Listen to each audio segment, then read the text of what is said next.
Жүрекке зиян келтіретін күнделікті 7 қателік.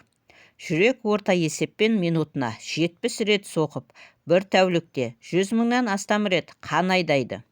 Ол тоқтаусыз жұмыс істейтін жалғыз бұлшықет болғандықтан, оған түсетін салмақ та өте жоғары. Бірінші, артық тұз қолдану. Тұздың құрамындағы натрий ағзада суды ұстап қалады. Бұл қан көлемін арттырып, қан қысымын көтереді. Екінші, қимылсыз өмір салты.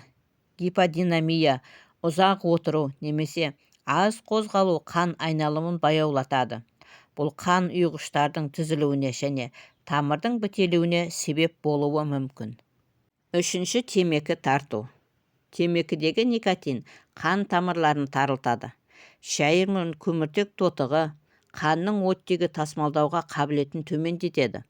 Бұл жүрекке жеткілікті оттегі жетпеуіне, соның салдарынан ишемиялық жүрек ауруына әкеледі. Төртінші, тұрақты күйзеліс. Ұзақ мерзімді стресс кезінде ағзада адреналин мен кортизол көп бөлініп, жүрек соғысы жиілейді. Бесінші, дұрыс тамақтанбау. Күнделікті фастфуд, трансмай, қант мөлшері жоғары тағамдар қан тамырларында холестериннің жиналуына әкеледі. Алтыншы, ұйқының жеткіліксіздігі.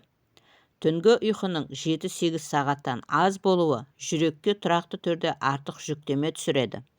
Ұйқы жетіспеушілігі қан қысымын көтереді, жүрек соғу ритмін бұзады және қант диабеті қаупін арттырады.